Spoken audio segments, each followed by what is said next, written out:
She called it a harmless test drive. "I just want to feel how it handles before you leave," my wife said, twirling the keys to my BMW like it was some toy she'd never touched before. I was leaving the next morning for a 3-week business trip overseas. She'd never cared about the car before. Suddenly she was obsessed. I handed her the keys, kissed her cheek and said, "Keep it under 100. She laughed. But her eyes? Something was off. Darren Cole here. 39, private equity consultant, estate worth $3.2 million. Married 5 years. And until last week I thought loyalty meant silence. The next morning I reached into the glove box to grab my travel sunglasses. That's when I noticed the seam near the passenger side floor panel had been shifted. Too neat. Too intentional.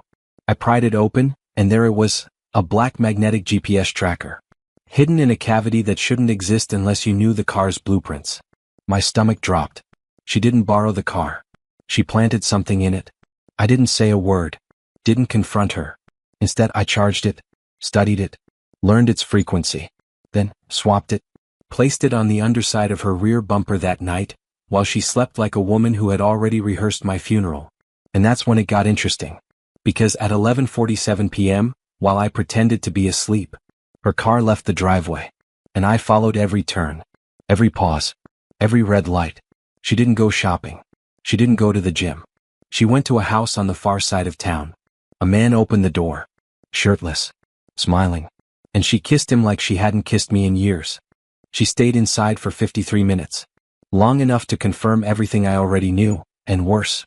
I watched from half a block away, sitting in the shadows with the tracker app glowing on my phone. When she finally came out, she was laughing, barefoot, holding a wine glass in one hand like she owned the night. She wasn't even trying to hide it. That told me everything. Darren Cole. A man who just confirmed that his wife wasn't borrowing his car for fun. She was plotting something. Calculated. Claim. And now I knew what. Back home, she slid into bed next to me like nothing happened. Kissed my shoulder. Whispered, "Sleep tight, babe." I did. Because I had no intention of reacting like a fool. Instead, I started digging. Over the next 72 hours, I traced the tracker's source to a private account held in the name of a shell company. One I hadn't created, but someone else had. A transfer had been made to that account 2 weeks ago. Small enough not to flag, but large enough to matter. $7,000. And the sender? Him. The man she visited. Name, Carson Holt. No formal employment. No visible income. But he just made a down payment on a Tesla. And he was shopping for condos. She wasn't just cheating. They were preparing for my exit. So I updated my will. Spoke with my estate attorney. And removed her name from every asset she assumed she was about to inherit. She thought I was flying out of the country tomorrow. She had no idea. I'd already canceled my trip. I watched her pack my suitcase that morning with practiced hands. Neatly folded shirts. Rolled socks. Slipped a note in the side pocket. "Miss you already. Oscar Worthy." She walked me to the car. Hugged me like she meant it. Waved from the driveway as I pulled away. But I didn't go to the airport. I circled back, parked in a friend's garage 5 blocks away and waited. 30 minutes later, she left the house again. No hesitation. No guilt. She didn't know my phone still connected to the home security system. I watched her disable it from the panel, something she never figured out during our entire marriage. She practiced. Darren Cole. The man she thought was 40,000 feet above ground while she walked barefoot into another man's home and called him baby on a weekday. But what she didn't know. I had a friend tailing her, an old colleague from my military contracting days who owed me a favor. Discreet. Quiet. Professional. He got footage. Clear as day. Them laughing. Drinking. Her talking about when it's all his. As in, my estate. That night, I slept in a hotel near downtown. Sat with my lawyer in the morning and transferred all my liquid assets into a trust. Revocable by me only. She had no access. No claim. I even rerouted my life insurance beneficiary. From her. To my sister. The will was updated. Notarized. Filed. I kept the date of my fake trip. I let her believe I was still abroad. But on day 5? She made her move. She invited him into my house. And what happened next was exactly what I was waiting for. She walked him through my front door like it was hers. Laughing. Barefoot again. She'd always said she hated shoes indoors. Turns out she only hated them when she was lying. I watched it all unfold in real time. Motion alerts. Security camera feed. Her disarming the alarm. him tossing his jacket on my chair. And then, the moment that burned through the screen, she opened my liquor cabinet, poured 2 glasses of the bourbon I'd been saving for my retirement party, and said, "Here's to the rest of our lives, soon." Hi again, Darren Cole. And I wasn't angry. Not anymore. I was focused. I waited exactly 90 minutes before making the call. To the off-duty sheriff's deputy who lived 3 doors down. I had already told him to expect a call from a very calm man reporting an intruder in his home. He arrived fast. Knocked politely. I watched on the feed as Carson opened the door, shirt half buttoned, holding a drink, and stammered, "Can I help you?" The deputy smiled. "You sure can. Whose house is this?"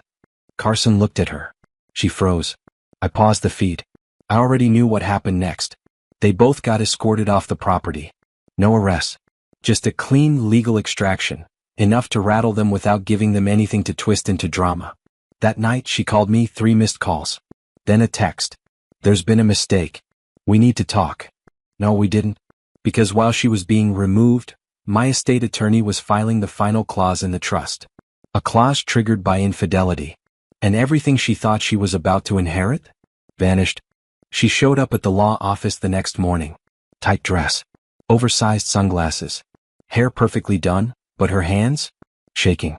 My attorney buzzed me before she even made it past the front desk. "She's here," he said.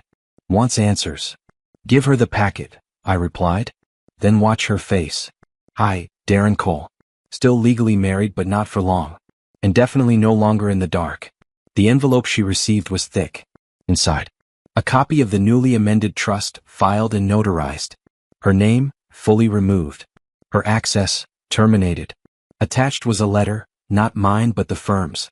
As of date, Mrs. Cole is no longer a beneficiary of Mr. Cole's estate due to verified breach of marital integrity. Per Clause 7C, all assets will be protected under individual ownership. She read it in silence. Then stood up, knocked over the chair, and stormed out without a word. Back at the house, I watched her enter with shaking hands. She paced the living room. Called him, Carson. Voicemail. She called again. Still nothing. Because Carson had his own surprise waiting. Turns out he'd taken a $25,000 loan from her weeks ago, under the assumption she'd pay it back once things settled. But she had nothing left to settle. And when the bank froze her access to our accounts, he got spooked. Real spooked. He went silent. And she went into panic mode. Text after text. All left on read. She went from glass of wine to full-on breakdown within hours. And I watched from my quiet apartment across town. One-eyed signed the lease on 2 months earlier when the lies first started.